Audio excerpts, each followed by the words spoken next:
हमें आशीषित किया है और सब बातों में परमेश्वर का नाम ऊंचा हुआ है। आमीन, हालेलुया। अपनी आंखों को बंद करें, हम छोटी सी दुआ करेंगे ताकि शाम के समय में परमेश्वर वचन के माध्यम से हमसे बातें करने पाए। धन्यवाद खुदा परमेश्वर पिता पुत्र पवित्र आत्मा, आपका स्वागत करते हैं। परमेश्वर यहोवा पवित्र यीशु मसीह, आपके नाम को ऊंचा करते हैं।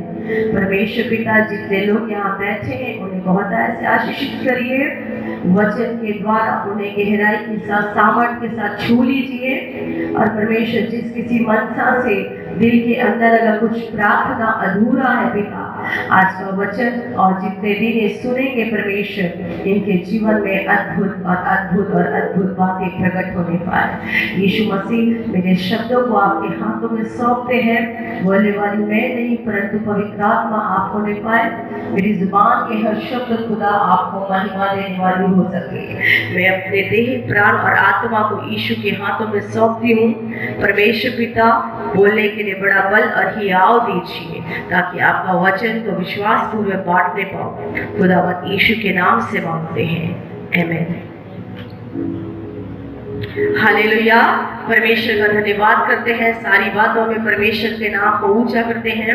सवेरे के समय में हमने अब्राहम के विषय में सुना था और एक कोई नई कहानी और नई स्टोरी नहीं थी, ये बाइबल की सच्ची घटना है। और परमेश्वर का दास जो अब्राहम था वो किस प्रकार परमेश्वर के संग संग चला, इसलिए उसकी पीढ़ी आशीषित थी। हालेलुया। और जैसे हम अब्राहम के समान, सारा के समान विश्वास योग्य रहते हैं तो खुदा हमारे जीवन में अद्भुत कार्य प्रकट करता है। मैंने एक टॉपिक को लिया था और उस टॉपिक से मैंने प्रचार किया, वे अन्य के समान बढ़ेंगे। अब्राहम अन्य के समान फूला फला और पृथ्वी के छोर तक बस गया। आज भी हम अब्राहम की आशीषों को अपने जीवन में पाते हैं और महसूस करते हैं। बाइबल इस प्रकार से हमें सिखाती है, जो विश्वास करता है वो विश्वास के द्वारा अब्राहम की आशीषों को प्राप्त करता है। हालेलुया। हम यहाँ क्यों बैठे हैं? यही सोच के कि हम कृष्ण परिवार से जन्म लिए हैं। यीशु मसीह 2000 साल पहले कलवरी के क्रूस पे बलिदान हुआ था। क्या आप में से किसी ने उस बलिदान को देखा था? वो क्रूस की मृत्यु को देखे थे? नहीं। बेथलेहम में यीशु के जन्म को चरनी में आप लोगों ने देखा था? नहीं।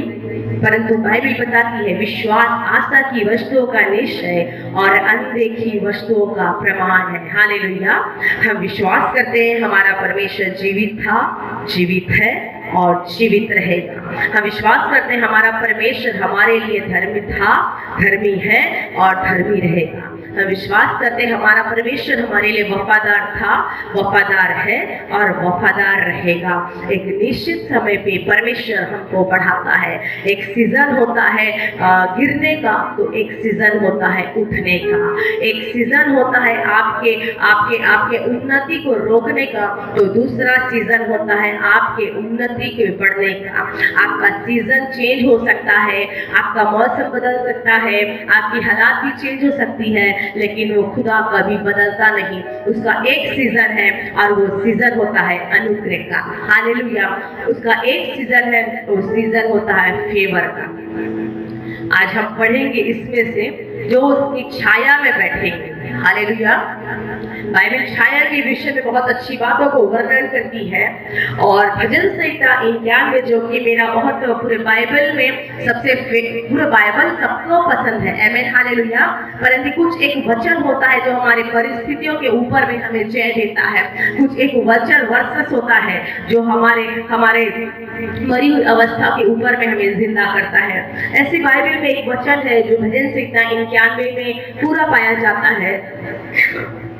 और एक मसीही होने के कारण मैं आपको कहना चाहूंगी, भजन संहिता 91 सभी को बाय हार्ट होना चाहिए। आपको आधी रात में भी उठा के बोले, जब दुष्ट आपके घर के गेट के सामने खड़ा रहे, बीमारी आपके जीवन में खड़ा रहे, परेशानी आपके लाइफ में खड़ा रहे, एंटर करने से पहले आप बोल सकते हैं, वो मुझे पहलियों के जाल से और महामारी से बचाएगा। कोविड के समय कितने लोग मर गए, कितने अपने लोगों से दूर हो गए ना, कितने लोग अपने परिवार से टूट गए। कितने विश्वासी हमारी कलीसिया से चले गए, मर गए, मिट गए, लेकिन परमेश्वर का एक अनुग्रह हमें बचा के रखा। तो हम बोल सकते हैं वो हमें पहलियों के जाल से और महामारी से बचाएगा। वचन संहिता 91 का पहला वचन बोलता है, जो परम प्रधान की छाया में बैठेगा वो सर्वशक्तिमान की छाया में ठिकाना पाएगा। हालेलुया। बाइबल का हर वचन पवित्र आत्मा की प्रेरणा से लिखा गया है। कोई राइटर, कोई नबी, कोई भविष्यवक्ता अपनी मर्जी से एक इधर का उधर नहीं कर सकता जब तक पवित्र आत्मा उसे संपूर्ण रीति से प्रेरणा ना दे। वचन बताता है जो परम प्रधान की छाया में बैठेगा वो सर्वशक्तिमान की छाया में ठिकाना पाएगा, जगह पाएगा। मुर्गी अपने बच्चों को पंखों के नीचे छुपा के रखती है ताकि कोई एंटीजन उसको देखे ना, कोई दुश्मन उसके बच्चों के ऊपर अटैक ना करे, आक्रमण ना करे। इसीलिए छोटे छोटे चूजों को वो अपने पंखों के नीचे छुपा के रखती है।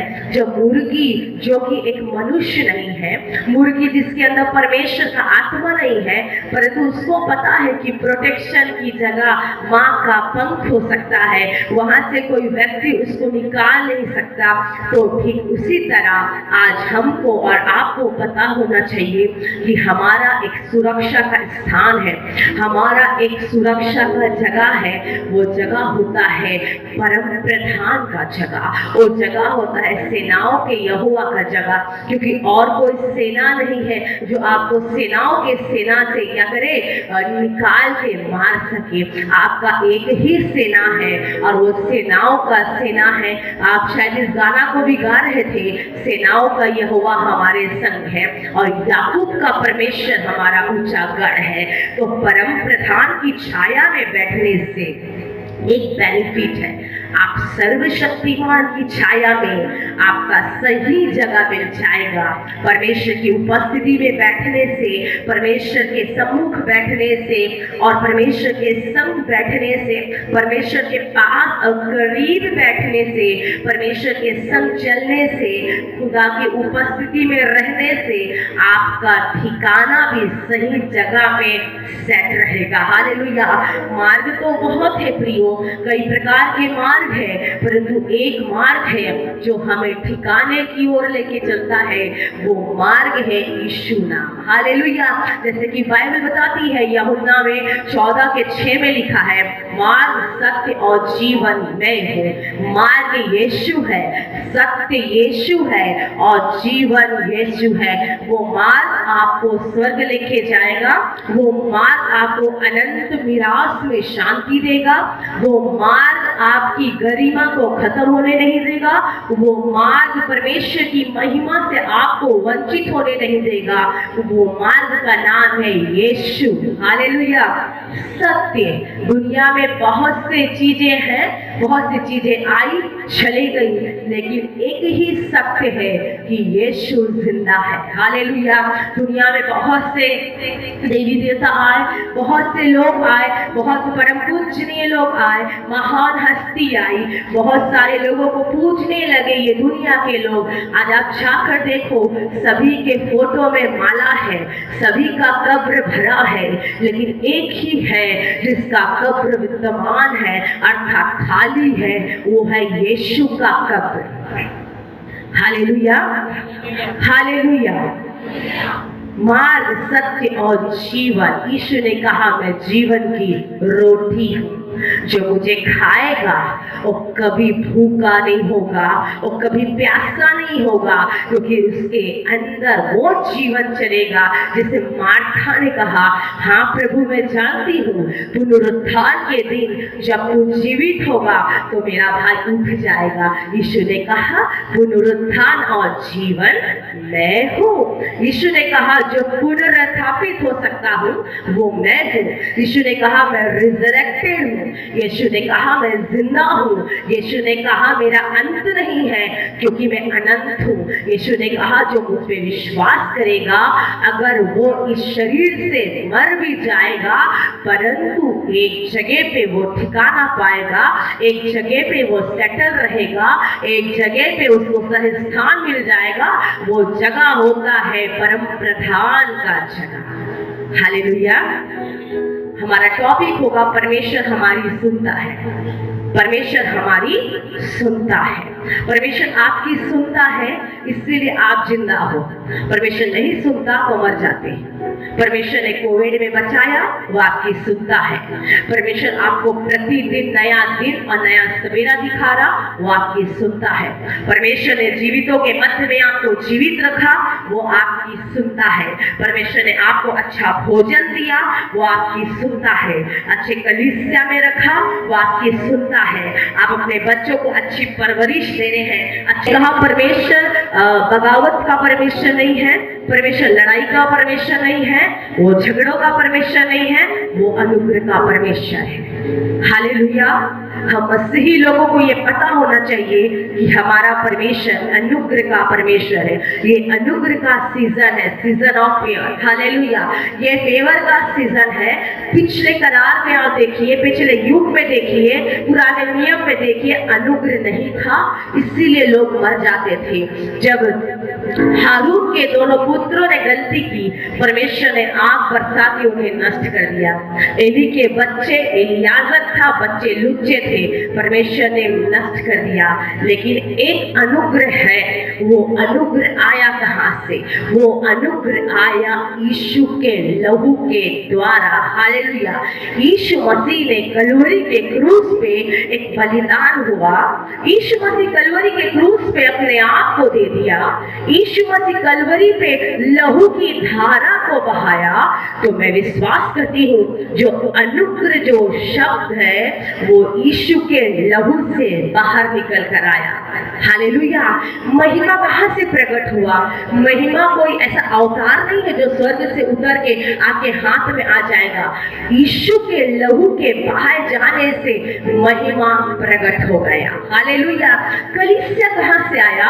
परमेश्वर यीशु मसीह ने कहा पतरस तू एक पत्थर है, कहा तू एक पत्थर है, अधलों का फाटक तुझ पे प्रभुता नहीं करेगा, मैं तुझ पे कलीसिया बनाऊंगा। तो कलीसिया आया कहां से? क्या पतरस को यीशु ने कहा तू कलीसिया है तो कलीसिया स्थापित हुआ? क्या उसके चेले उनके संग संग चले कलीसिया स्थापित हुआ? क्या पौलुस प्रेरित हुआ कलीसिया स्थापित हुआ? परंतु यीशु के लहू के बहाए जाने से, यीशु के क्रूसिफिकेशन से, यीशु के बलिदान से कलीसिया फूट कर बाहर आ गया। हालेलुया।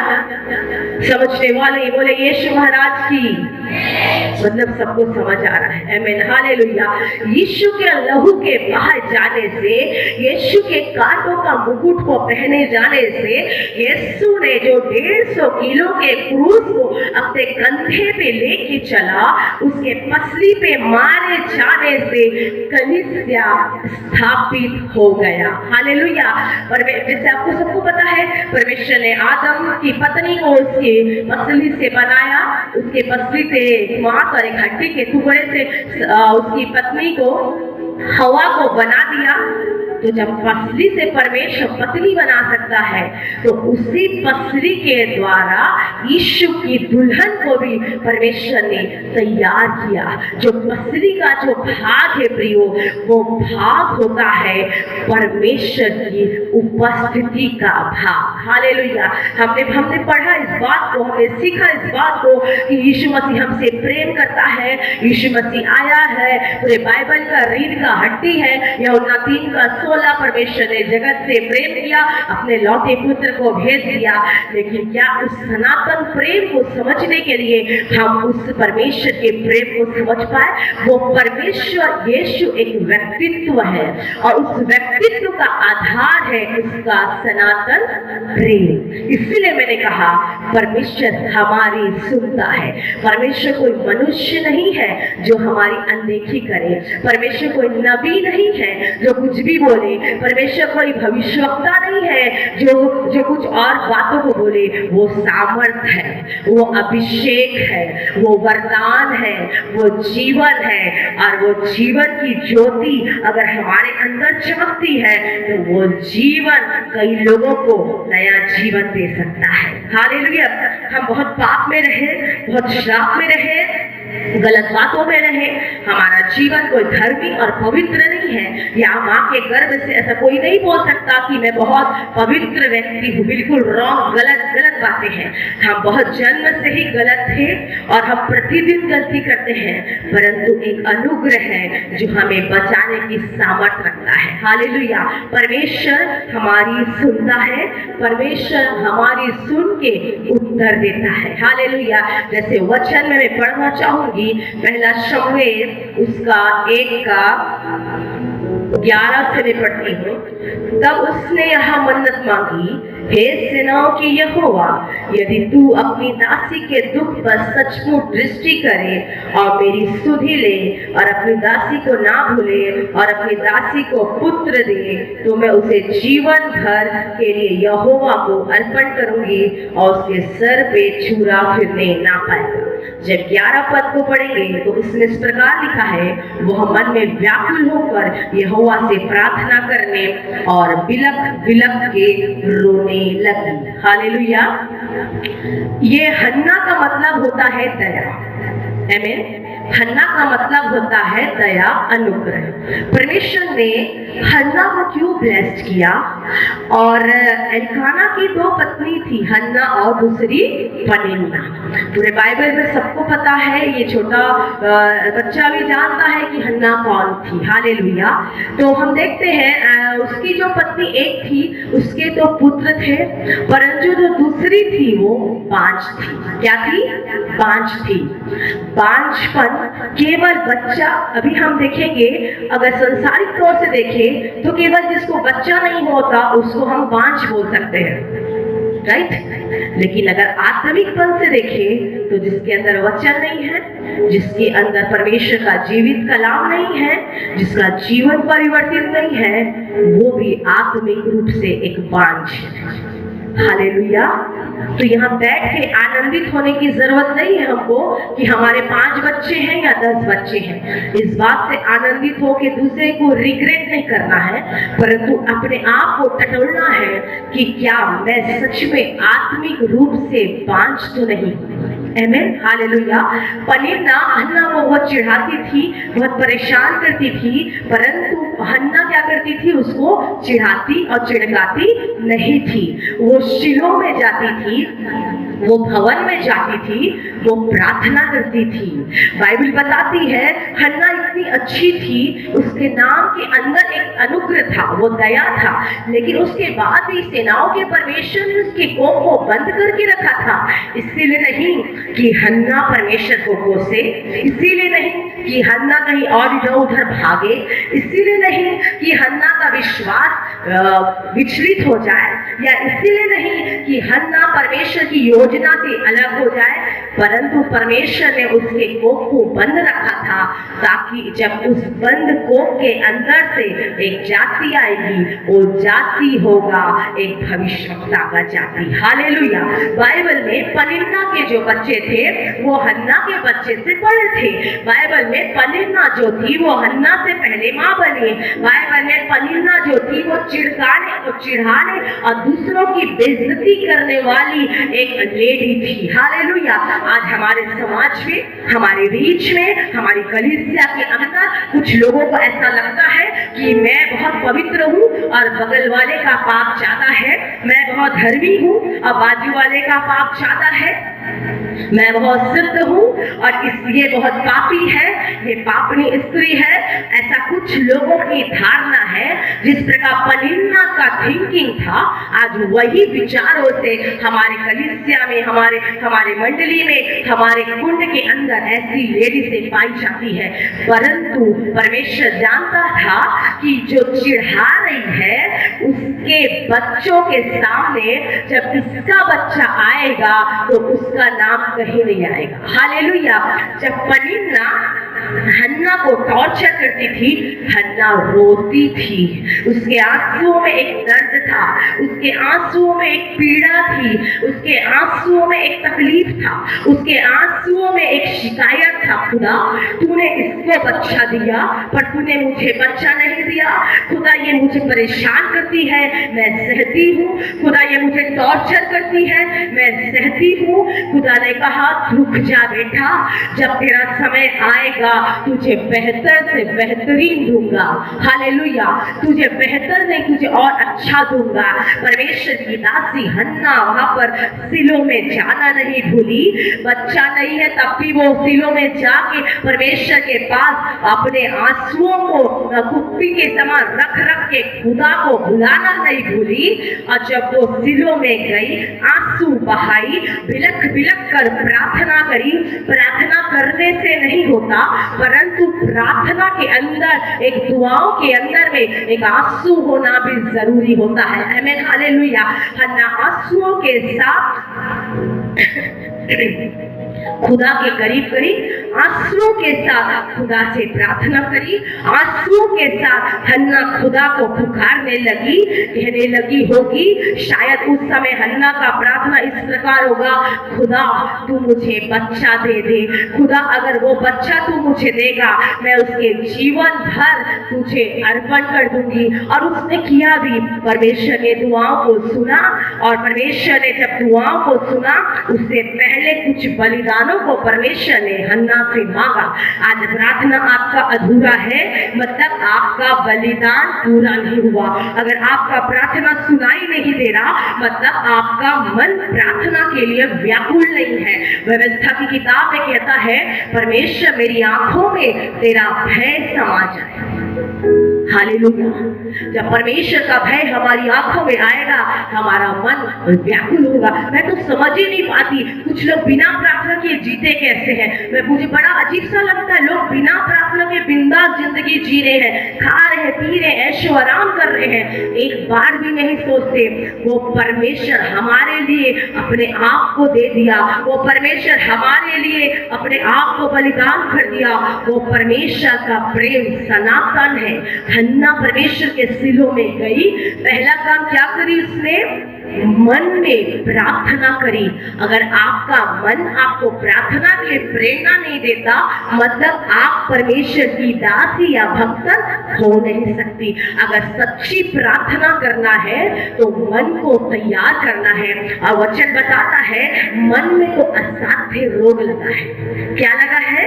असाध्य रोग। इर्मया में जब आप पढ़ोगे 17 के 9 में बोलता है, मन में तो असाध्य रोग लगा है, इसका भेद कौन समझ पाएगा? आमीन, हालेलुया। क्यों नहीं बोला कमर में असाध्य रोग है, आपकी किडनी के अंदर असाध्य रोग है, आपके लिवर के अंदर असाध्य रोग है? नहीं, आपके मन के अंदर, मनुष्य के मन के अंदर एक रोग पाया जाता है। एक ऐसा रोग जिसका इलाज ये वैज्ञानिक नहीं कर सकता, टेक्नोलॉजी नहीं कर सकता, साइंस नहीं कर सकता। एक ऐसा रोग आज पाया जाता है, और ये रोग होता है मन की गंदगी, मन का ईर्ष्या, मन का जलन, मन का क्रोध। ये रोग को हटाने के लिए एक दवा काफी है, वो दवा होता है यीशु का लहू। हालेलुया। ये रोग को हटाने के लिए एक दवा है, वो दवा है यीशु का लहू। हन्ना परमेश्वर के पास सिलों में गई, प्रार्थना करी, और प्रार्थना करने के बाद वो बिलख बिलख के क्या करी? रोने लगी। प्रार्थना करना और बिलख बिलख कर रोने के बीच में हन्ना ने खुदा के दिल के अंदर में एक जगह बना ली। हालेलुया। हन्ना ने परमेश्वर के सम्मुख में एक स्थान बना ली। हन्ना परमेश्वर के पास में के कारण, प्रार्थना करने के कारण, बिलखने के कारण हन्ना परमेश्वर की एक ऐसे, परमेश्वर की दृष्टि में एक ऐसी दासी बनी जिसके ऊपर परमेश्वर का विशेष अनुग्रह आ गया। हालेलुया। बाइबल बताती है हन्ना को जब बच्चा हुआ, जब तक बच्चा नहीं हुआ तब तक पनीना उससे चिढ़काने और चिढ़ाने लगी, परंतु जिस दिन हन्ना का बच्चा हुआ, जिस दिन हन्ना माँ बनी, पनीना का नाम आगे आप कहीं नहीं पढ़ेंगे। हालेलुया। आज पनीना के बच्चों का नाम नहीं पता। परमेश्वर ने हन्ना के कोख को इसीलिए बंद रखा था ताकि इज़राइल का पहला भविष्यवक्ता उस बंद कोख के अंदर से बाहर आ सके। हालेलुया। आज कुछों का प्रार्थना, कुछ लोगों का प्रार्थना इसीलिए नहीं आया, जब वो प्रार्थना आपके सम्मुख में उत्तर लेकर आएगा तो आपकी आधी परेशानी, आपके जीवन का आधा तकलीफ, आपके आजू बाजू वालों का कहना, टॉर्चर, सब चीज एक ही दिन में चला जाएगा। कुछ प्रार्थना अधूरा है, मतलब कुछ बलिदान बाकी है, कुछ प्रार्थना अधूरा है, कुछ समर्पण बाकी है, कुछ प्रार्थना अधूरा है, परमेश्वर को अर्पण उड़ेलता हुआ अर्घ के समान देना कुछ बाकी है। हमारा मसीही जीवन देने वाला जीवन है। एक्चुअली हमारे मसीहों का जो झुंड है, इसका नाम मसीह क्रिश्चियनिटी से हटकर सेपरेशन होना चाहिए। आप अलगाव में जिएंगे, परमेश्वर आपको ब्लेस करेगा। आप जितना ग्रुप में रहोगे, परमेश्वर की दृष्टि आपके ऊपर आएगी जरूर, परमेश्वर का फेवर आपके ऊपर आएगा जरूर, लेकिन आप वहां से निकल नहीं पाओगे। लेकिन हन्ना पनीना के साथ बैठ के लड़ना छोड़ के शीलो में जाती थी। शीलो का मतलब ही होता है परमेश्वर की उपस्थिति का स्थान। हालेलुया। आप परमेश्वर की उपस्थिति में चलेंगे, परमेश्वर परिस्थितियों को आपके ऊपर प्रभुता करने नहीं देगा। परमेश्वर आपकी परिस्थितियों को बदलकर, मरुभूमि को बदलकर, परमेश्वर एक हरियाली को आपके जीवन में डेवलप करवाएगा। हालेलुया। हन्ना के जीवन में जो परेशानियां थी वो बांझ थी। बांझपन होना कोई अच्छी बात नहीं है, बांझपन होना कोई खुशी की बात नहीं है। कल जब हम आ रहे थे तो जब हम जयपुर से ट्रेन को पकड़े और जब हम आ यहाँ इस जगह के लिए, मेरे सामने एक बहन थी और हम ऐसे नॉर्मल सी बात किए और वो मुझसे पूछी आप कहाँ से आ रहे हो, तो मैंने बताया और मैंने फिर पूछा आप कहाँ से आ रहे हैं, उसने कहा हम पटना से आ रहे हैं। मैंने कहा अच्छा ठीक है। फिर बात ऐसी हमारी चली तो उसने बताया हम आगे जा रहे हैं। आगे मतलब आगे उदयपुर आगे उदयपुर जा रहे बोली। तो मैंने कहा क्यों जा रहे हो बहन, क्या घूमने जा रहे? बोलती नहीं। उसकी नम आंखों में एक आंसू आ गया और उसने कहा बहन मुझे बच्चा नहीं है, हम डॉक्टर का ट्रीटमेंट करवाने जा रहे हैं। मैंने कहा ठीक है। कितना साल हो गया शादी हो गए? उसने कहा 10 साल हो गया। मैंने बोला 10 साल तो बहुत लंबा समय है। तो बोलती हमने बहुत इलाज करवाया, हमने बहुत डॉक्टरों के पीछे घूमे, लेकिन बच्चा नहीं हुआ। मैं 2 मिनट के लिए सोची कि इसको क्या जवाब दूं। अगर मैं अचानक बोलूं तो ये शायद हो सकता नाराज होगी। मैंने कहा नाराज होती है तो होने दो, लेकिन एक बात तो इससे बता दूं। मैंने कहा प्रभु यीशु को जानते हो? तो कहा हाँ मैं जानती हूँ। मैंने कहा दिल से प्रार्थना करना बहन, वो परमेश्वर तेरे गर्भ को खोल देगा। हालेलुया। मैंने रेल में, ट्रेन के अंदर में एक बहन जो परेशान है, जिसको 10 साल से वो बांझ है, उसकी कोख बंद है, उसके बच्चादानी में कोई बीमारी और परेशानी हो सकता है, लेकिन मैंने एक शब्द बोला बहन हमारा यीशु मसीह जिंदा है, वो मुर्दों को जिलाने की सामर्थ्य रखता है। वो 4 दिन के मुर्दे लाजर के कब्र के सामने खड़े होकर बड़े प्रेम से कहा लाजर बाहर आ जा। वो यीशु को अगर तू जान जाएगी, तुझे डॉक्टर की जरूरत नहीं होगी बहन। डॉक्टर तुझे बच्चा नहीं दे सकता, लेकिन सृष्टिकर्ता परमेश्वर तेरे गर्भ को भर सकता है। मैंने उसे इस बात को बताया और वो बोली दीदी मेरे लिए प्रार्थना करना। मैं प्रार्थना करूंगी, हो सकता है यीशु मसीह मेरी प्रार्थना को सुन ले। हालेलुया। मैं परमेश्वर की बेटी के सामने उनके पुलपीठ में खड़े होकर मैं इस बात में विश्वास करती हूँ कि खुदा उसके जीवन में अद्भुत काम करेगा। अगर आप शीलो के अंदर रहते हैं, शीलो आप उपस्थिति के अंदर रहते हैं, आपके द्वारा किया गया प्रार्थना आपकी पीढ़ियों के द्वारा आने वाली आशीषों की बारिश कर सकता है। हालेलुया। जैसे परमेश्वर की दासी जो हन्ना थी, वो बांझ थी, लेकिन क्योंकि उसको पता था ये बांझ होना मुझे खुदा से दूर नहीं कर सकता, ये बच्चे ना होने वाली बातें मुझे खुदा से दूर नहीं कर सकता, क्योंकि मैं जानती हूँ वो परमेश्वर सब कुछ कर सकता है, वो परमेश्वर सब कुछ है, वो परमेश्वर मेरे अधूरे में भी मुझे पूरा कर सकता है, मेरे आधेपन में भी वो मुझे पूरा कर सकता है, मेरे खालीपन में भी वो मुझे पूरा कर सकता है। और जैसे वो प्रार्थना करती चली गई, आंसू बहाते चली गई और बिलख बिलख के रोते चले गए। बिलखने का मतलब है वो अपनी भावनाओं को खुदा के सम्मुख में उड़ेल दी। जब परमेश्वर देखा ये खाली बर्तन के समान है, इसके हृदय में कुछ भी नहीं है, तब परमेश्वर ने कहा होगा तू इतना प्रार्थना करी, तू इतना आंसू बहाई, तू इतनी परिस्थितियों को झेल के सह के आई, अब तुझे बेहतर देने वाला हूँ। आमीन, हालेलुया। और सच में खुदा ने उसे शमूएल दे दिया और शमूएल को पाकर हन्ना खुश और प्रसन्न हो गई, क्योंकि शमूएल केवल हन्ना के लिए ही आशीष का कारण नहीं बना, परंतु शमूएल इस्राएल के लिए एक आशीष का कारण ठहर गया।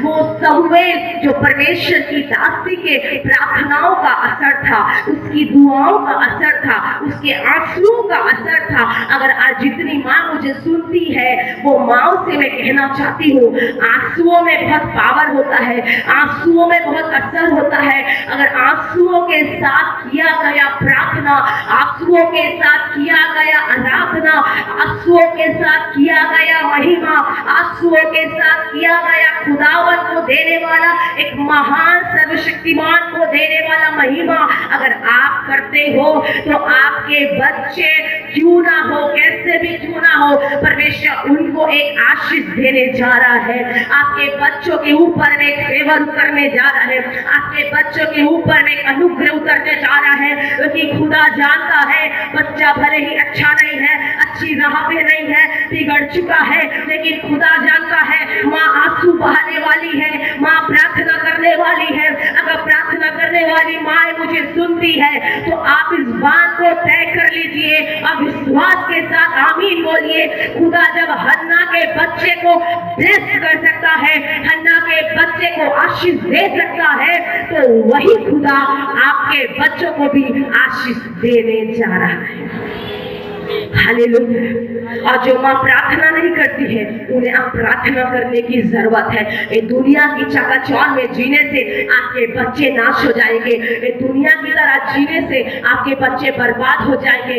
अपने बच्चों को सही शिक्षा देना है, अपने बच्चों को सही मार्ग में लाना है। अगर कुछ माओ को, कुछ पेरेंट्स को मैंने देखा है, ये एक पूरा महिलाओं का एक एरिया है, अपना महिला रिट्रीट है, ये अधिवेशन है, ये तो हम बोल सकते हैं कि आप एक माँ हो, आप एक बेटी हो, आप एक बच्चे हो, आपको पता होना चाहिए कि हन्ना का परमेश्वर छोटा परमेश्वर नहीं था, हन्ना का परमेश्वर मामूली परमेश्वर नहीं था। कुछ लोगों को पता ही नहीं होता हमारा परमेश्वर कौन है, कुछ लोगों को पता ही नहीं होता हमारा खुदा कौन है। अगर आपके बच्चे बिगड़ रहे हैं, कोई बात नहीं, घुटना टेक प्रार्थना कर, परमेश्वर उस गिरेबान को पकड़ के उसे घसीट के लाएगा। अगर आपका बेटा भाग रहा है, आपकी बेटी भाग रही है, आपका परिस्थिति खराब हो रहा है, आपके घर के अंदर अन्य जाति घुस रहे हैं या अन्य जाति के घर बच्चे जा रहे हैं, ये आपके लिए खुशी का कारण नहीं,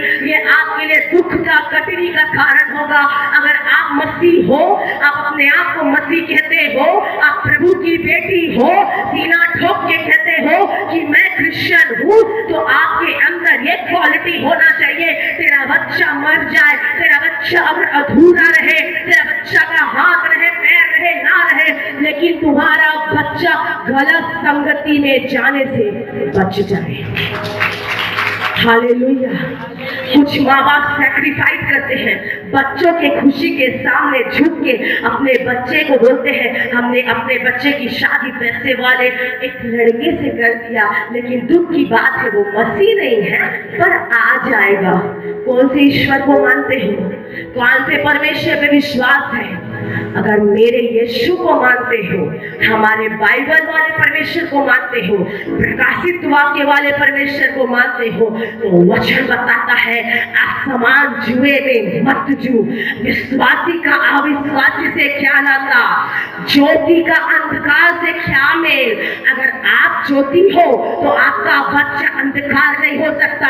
अगर माँ के अंदर में परम प्रधान की छाया है, माँ के अंदर में सर्वशक्तिमान की छाया है, अगर माँ का घुटना काला है, माँ के आंखों के नीचे आंसुओं का बूंद दिखता है, मतलब तेरा बच्चा नाश नहीं होगा। Hallelujah, hallelujah. ये दुनिया के भीड़ से बाहर आके बच्चों को सही शिक्षा देना है। हन्ना की प्रार्थना का असर था, बेटा इस्राएल का पहला भविष्यवक्ता बना। आपकी प्रार्थना का असर है। हो सकता है आज 32 साल की उम्र में, अगर आप लोग हम में से एज में काफी बड़े हैं, अगर आप लोगों के बीच में मुझे यहाँ परमेश्वर ने खड़े किया, कहीं ना कहीं मेरी माँ की प्रार्थना रही होगी, कहीं ना कहीं मेरी माँ की आंसू रहे होंगे कि आज खुदा ने मुझे अपनी महिमा के बादल में इस्तेमाल किया। हालेलुया। मेरे में कोई योग्यता नहीं है, मैं जीरो हूँ। हालेलुया। लेकिन वो खुदा योग्यता से बढ़ के हमें ऊंचा करता है। हालेलुया। मेरे में कोई पावर नहीं है, मैं नॉर्मल मनुष्य हूँ। मेरे में कोई अच्छी क्वालिटी नहीं है। ऐसा नहीं है कि हम बहुत शुद्ध और पवित्र और एकदम ज्यादा नहा के रायपुर से यहाँ पहुंचे हैं, दूध से। नहीं नहीं नहीं, हम भी अधर्मी हैं, हम भी पापी थे, लेकिन पाप से हटके, अधर्म के चाल से हटके, हर गलत बातों से, संसार से अलग होके हमने अपना जीवन यीशु मसीह को दिया। मुझे कई लोगों ने कहा, कॉलेज फ्रेंड से जब हम बात करते थे तो बोले, अरे तूने नौकरी नहीं किया, तू बीएससी नर्सिंग करी, नौकरी नहीं करी। मैंने कहा कि हाँ करती। क्या? खुदा की नौकरी सबसे बड़ी नौकरी। हालेलुया। परमेश्वर का वचन का प्रचार करने वाला नौकरी दुनिया का सबसे क्वालिफाइड नौकरी है। हालेलुया। ये मेरे लिए घमंड की बात नहीं, परंतु वचन बताता है हमें मसीह में घमंड करना है। और मेरे इस छोटे से एज के अंदर मैंने एक एक्सपीरियंस को पाया। मैं अच्छे अच्छे लोगों के समूह बैठ के ऐसे मुझे प्रचार करने का एक मौका परमेश्वर ने दिया, ऐसे पुलपिट को परमेश्वर ने दिया। जब आप लोग सुने होंगे ICGT, Indian Christian got talent जो हुआ था रॉबिन जोसेफ का, मैं प्रचार में पूरे इंडिया में मैं वहाँ फर्स्ट आई थी। आमीन, हालेलुया। परमेश्वर के धन्यवाद के लिए और महिमा के लिए इस बात को बताना चाहती हूँ कि खुदा हमें छोटे से ऊंचा करता है। परमेश्वर का काम करने का तरीका अलग है।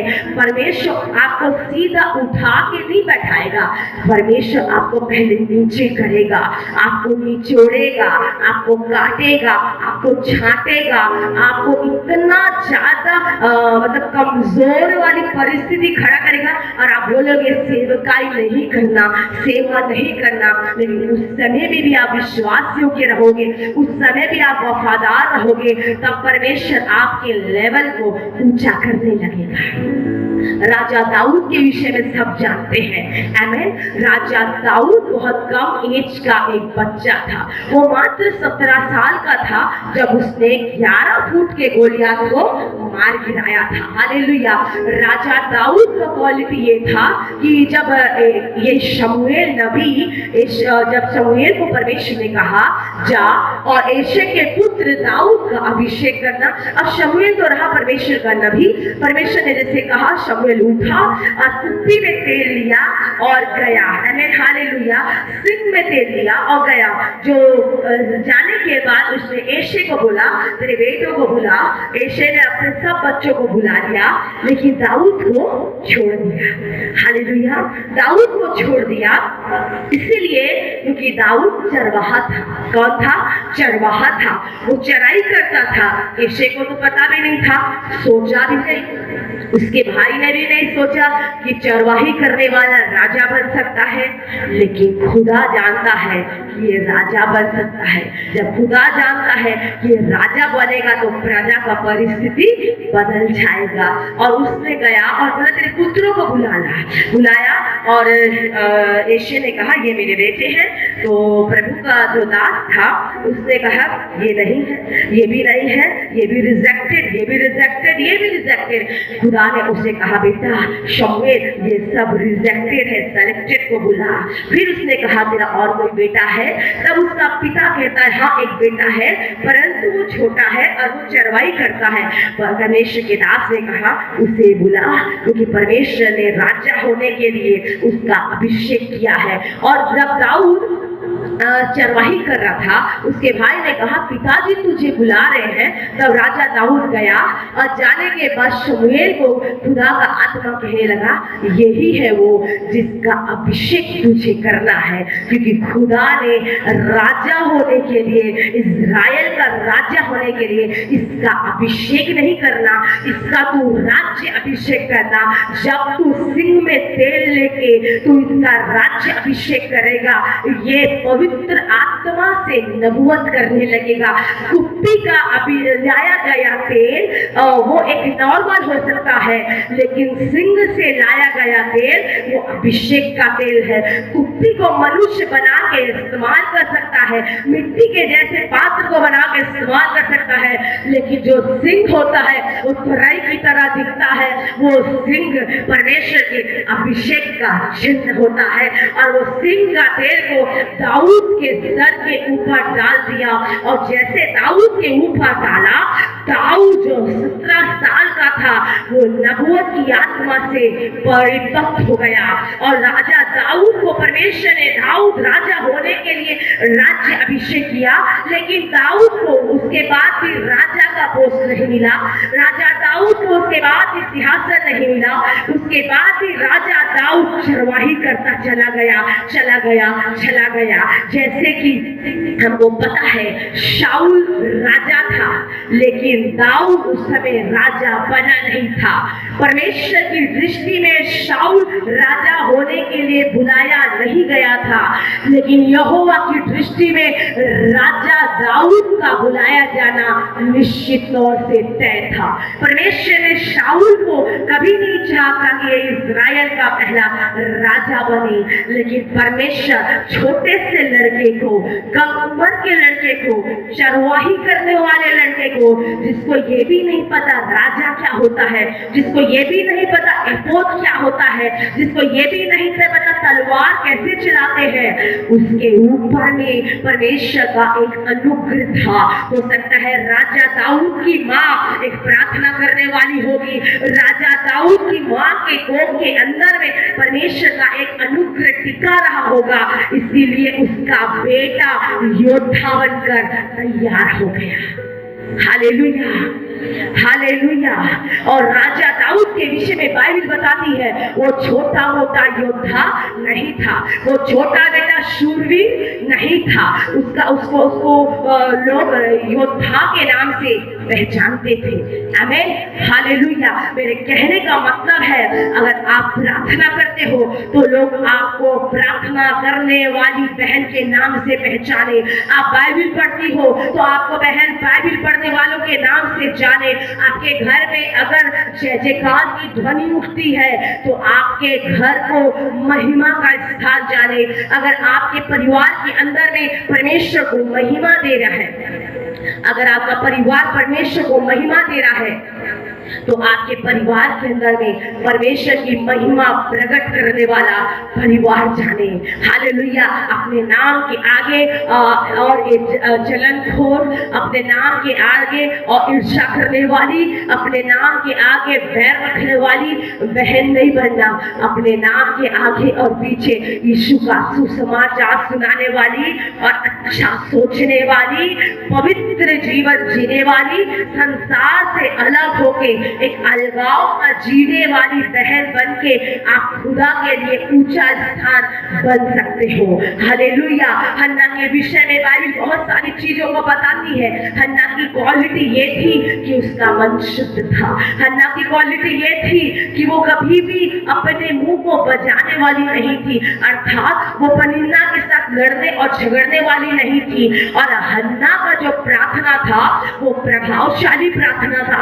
आपका और हमारा प्रार्थना अगर प्रभावशाली है, अगर हमारा प्रार्थना ज्वलनशील है, अगर हमारी प्रार्थना में तेज उठता है, अगर हमारी प्रार्थना में धुआं उठता है, अगर एलिया की प्रार्थना से बारिश रुक सकता है, वो एलिया की प्रार्थना से बारिश हो सकता है, तो आपकी प्रार्थना से आपका परिवार, आपका घराना क्यों नहीं बच सकता है। हालेलुया। प्रार्थना बिलक बिलक कर रोने वाला प्रार्थना होना चाहिए। आमीन। हालेलुया। बाइबल इस बात को बताती है कि हन्ना के जीवन में जब ये प्रार्थना जब वो करने लगी तो उसने एक मन्नत को मानी। हालेलुया। जो मन्नत होता है वो मन्नत खुदा की उपस्थिति में हमें आगे बढ़ाने वाला हो सकता है। आमीन। हालेलुया। जो मन्नत होता है वो खुदा के लिए एक ऊंचा स्थान को ला सकता है। और हन्ना जब मन्नत मांगी तो ये नहीं मांगी कि मेरा बेटा आईपीएस ऑफिसर बन जाए, मेरा बेटा कलेक्टर बन जाए, मेरा बेटा एसपी और डॉक्टर बन जाए। उसने कहा मेरा बेटा तेरा दास बन जाए और मैं इसके जीवन भर तुझे अर्पण करती हूँ। आज हर माता पिता को होना है, हर पेरेंट्स के अंदर ये होना चाहिए कि मेरा बेटा कलेक्टर बने ना बने, तेरा दास बन जाए। मेरा बेटा ये संसार में कोई अच्छी हस्ती को पाए या ना पाए, लेकिन स्वर्ग में उसका एक पहचान हो सके। हम सोचते हैं हमारा बच्चा अच्छा पोजीशन में पहुंच जाए, अच्छा क्वालिटी आ जाए, अच्छा क्वालिफिकेशन आ जाए, सब परिपक्व रहे, लेकिन खुदा की महिमा में उसे छोटा बनाते हैं। मेरी प्रिय बहनों, मेरी प्रिय माताओं, मैं आपसे एक बात कहती हूँ, आप कुछ भी करो, कैसे भी करो, कैसे भी रहो, परंतु सही शिक्षा दे के, सही आराधना सिखा के, सही परमेश्वर की सेवा को करवा के आप बोलना अब एसपी और डीएसपी बनने का समय खत्म हो गया, अब तेरे दासों को रद्दी करने का समय आ गया। परमेश्वर की जो दासी हन्ना थी उसके गर्भ के अंदर में शमूएल आ गया। जो परमेश्वर की दासी हन्ना थी उसके गर्भ के अंदर में नबी आ गया।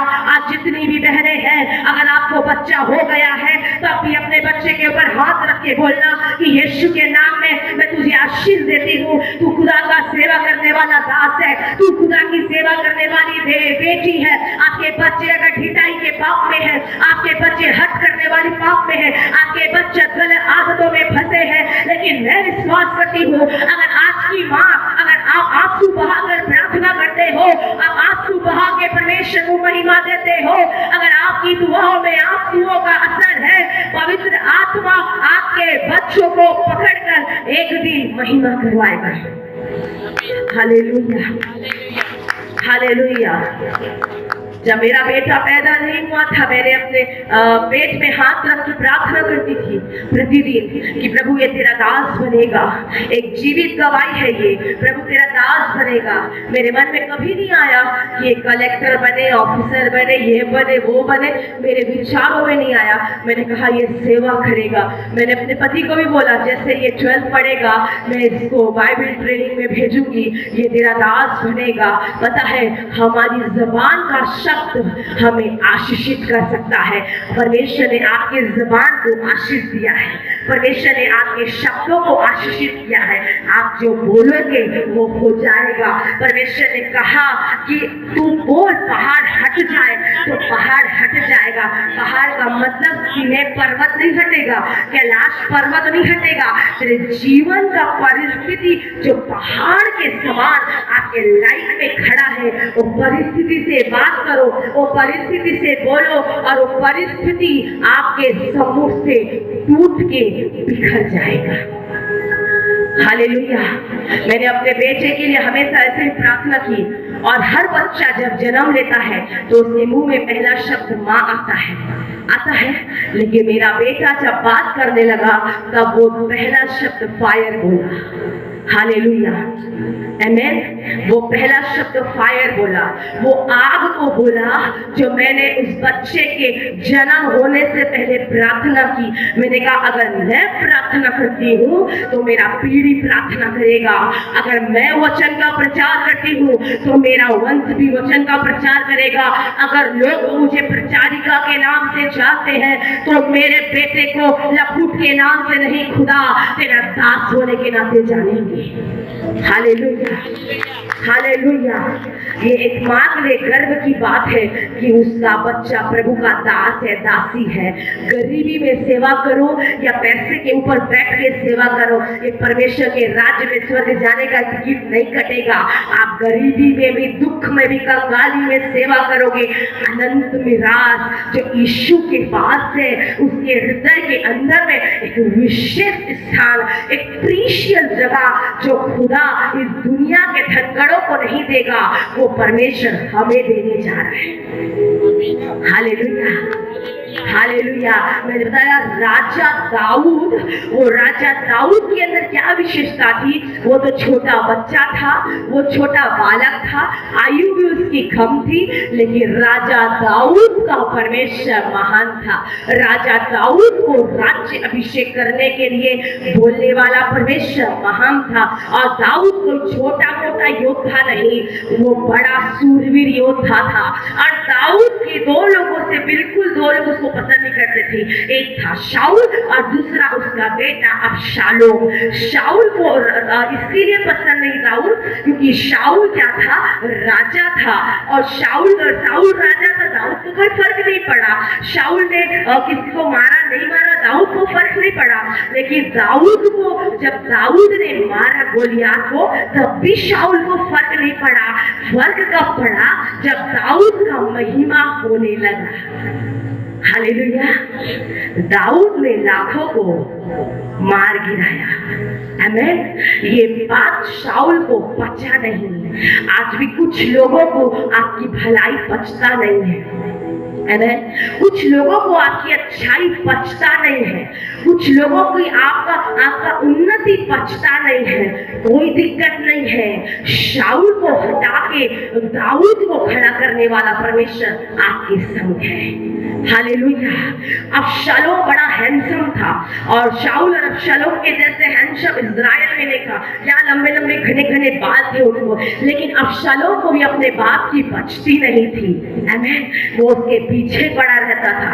दाऊद को फर्क नहीं पड़ता था, वो योद्धा था, वो एक अच्छा योद्धा था, एक अच्छा मनुष्य था, एक अच्छा व्यक्ति था, एक अच्छा राजा था जो जानता था अपने राज्य को किस प्रकार मसीह में अर्थात परमेश्वर में चलाना है। परंतु कुछ लोगों को नहीं पचता था। आपकी भलाई लोगों को सहन नहीं होगा, आपका उन्नति लोगों को नहीं पचेगा। आपके विरोध में बात करेंगे, आपके विरोध में खड़े हो जाएंगे, आपको हटाने की कोशिश करेंगे, आपको गलत बातों में फंसाने की कोशिश करेंगे, आपकी निंदा करेंगे, आपको झूठ बोलेंगे, आपके सामने गलत गलत चीजों को पेश करेंगे, आपको टॉर्चर करेंगे, आपको हट करेंगे, आपको हर तरीके से नेगलेक्ट किया जाएगा। परंतु आपको हताश होने की जरूरत नहीं है, क्योंकि अबशालोम भी दाऊद के सामने झुक गया। इस्राएल का पहला राजा भी दाऊद के सामने झुक गया। और नहाश का हानून का जो बेटा था, वो भी दाऊद के सामने झुक गया। कोई भी दाऊद के सामने खड़ा नहीं हो सका। वही परमेश्वर जो दाऊद को विजय दिया, आज आपको और आपके संतानों को भी विजय देने वाला है। Hallelujah, hallelujah, hallelujah. और जब हानून और दाऊद बहुत अच्छा दोस्ती निभाने वाला व्यक्ति था, जैसे हन्ना चुप रहने वाली थी, दाऊद भी सहने वाला था। हन्ना सहती थी, दाऊद भी सहा। आपके अंदर अगर सहन शक्ति आत्मा है तो आपके अंदर परमेश्वर की योजना है। अगर आपके अंदर अगर सहने की क्षमता नहीं, आप परमेश्वर के काम को कर नहीं पाओगे। हम लोग 99 अच्छाइयों को छोड़ के एक बुराई के पीछे दौड़ते हैं और हम सीने में लेके चलते हैं और ठोक के हम ढिढोरा पीटते हैं कि हम मसीह हैं। अगर आप मसीह हो, अगर हम मसीह हैं, तो हमारे अंदर माफ करने की काबिलियत होनी चाहिए। आमीन, हालेलुया। हन्ना प्रभु की दासी थी, उसने पनिन्ना को माफ कर दिया। अगर 99 अच्छाई एक व्यक्ति के अंदर है, एक बुराई आ जाती है, आपको इग्नोर करना है, आपको प्रार्थना करना है और कहना है खुदा उसे तू बदल दे। तू पनिन्ना के मुंह को बंद कर सकता है, तू शाऊल को दाऊद के सामने से हटा सकता है, तू सब कुछ कर सकता था और तू सब कुछ कर सकता है और तू सब कुछ करने वाला है। Hallelujah, hallelujah, hallelujah. वो हानून के साथ अपनी मित्रता को निभाया, वो नारोश के साथ अपनी मित्रता को निभाया और इस बात को दिखा दिया कि दाऊद का परमेश्वर चढ़ाई का परमेश्वर नहीं, दाऊद का परमेश्वर लड़ाई का परमेश्वर नहीं, दाऊद का परमेश्वर अब गलत मारपीट करने वाला परमेश्वर नहीं, परंतु दाऊद का परमेश्वर क्षमा करने वाला परमेश्वर, दाऊद का परमेश्वर आपको आशीष देने वाला परमेश्वर। और अब हम महिला हैं तो हमारे अंदर एक डिसअपॉइंटेड चीजें होती है, एक ऐसी खराब चीजें होती है। कोई हमें आशीष देता है तो हम उसको बहुत आशीष देते हैं, परंतु अगर कोई हमारे बारे में कुछ कहता है तो हम उसको भर भर के, पूरा अलमारी से भी ज्यादा भर भर के उसको गलत शब्दों को प्रकट करते हैं। हम इस बात को भूल जाते हैं कि हमारे अंदर वचन है, इस बात को भूल जाते हैं कि आपके अंदर यीशु है, आप इस बात को भूल जाते हैं कि आपके अंदर परम प्रधान परमेश्वर का छाया है। इस बात को भूल के आप गलत शब्दों का प्रयोग करते हैं, गाली देते हैं, गलत नाना प्रकार की बातें बोलते हैं और उसके बाद आप प्रार्थना करते हैं। आपका प्रार्थना कभी असर नहीं करेगा। गलत बातों को बोलना, गलत शब्दों का प्रयोग करना, गाली देते हैं और सोचते हैं बहुत अच्छी भाषा बोल रहे हैं। चर्च में आने के पहले दारू पीते हैं, शराब पीते हैं, आजकल तो महिला भी तंबाकू, गुटखा, गुलाबू करने लगे हैं और इधर आके वेदी के पास में प्रभु बोझ देते हैं। कान खोलकर सुनना, नरक का द्वार आपके लिए खुल गया है, नरक का द्वार तेरी पीढ़ी के लिए खुल के तैयार है। स्वर्ग का परमेश्वर ऐसे लोगों को कभी भी अपने राज्य का वारिस नहीं बना सकता। Hallelujah, hallelujah, hallelujah. तो दाऊद को 2 लोग पसंद नहीं करते थे, आपको हजारों लोग पसंद नहीं करेंगे। पनिन्ना हन्ना को पसंद नहीं करती थी। हन्ना को बाद में क्या फर्क पड़ा, क्या उसके और 5 बच्चे हो गए। एवन आपके दुश्मन आपको टॉर्चर करे मत करे, आपका बगल वाला आपको बुरा भला बोले मत बोले, एक बात हमेशा याद रखना, तुझे जय देने वाला परमेश्वर तेरे संग है, तुझे जयवंत करने वाला परमेश्वर तुझे संग है, तुझे शून्य की अवस्था से उठाया है यीशु ने, वो परमेश्वर तेरे संग है। हालेलुया। राजा दाऊद ने कहा छोटा राजा नहीं था, छोटा योद्धा नहीं था, 11 फुट के गोलियात को मारने वाला, 12 गोत्रों के ऊपर राज्य करने वाला, 11 कानों को काटने वाला और राजा दाऊद है। वो किसी को मारना होगा तो 2 को नहीं भेजेगा, वो पूरी सेना के साथ आता है। अगर खुदा आपके संग है तो आपके विरोधियों को परमेश्वर ऐसे ही हटा देगा। आपको लड़ने की जरूरत नहीं है, आपको मुंह बचाने की जरूरत नहीं है। आपका मुंह बजे तो खुदा के सामने बजे, आपका ताली, आपका ये हाथ मारने के लिए, लड़ाई के लिए उठना नहीं है। अगर आपका ये हाथ खुदा की महिमा के लिए उठता है, तेरा विरोधी जैसा भी क्यों ना हो, कोई पॉलिटिशियन भी क्यों ना हो, खुदा के सामने कोई ऐसी शक्ति नहीं जो तेरे अनुग्रह को रोक सके। हालेलुया। कई बार हम अपने आप को बहुत छोटा करते हैं, नहीं मैं तो कुछ भी नहीं, मुझे तो कुछ नहीं आता।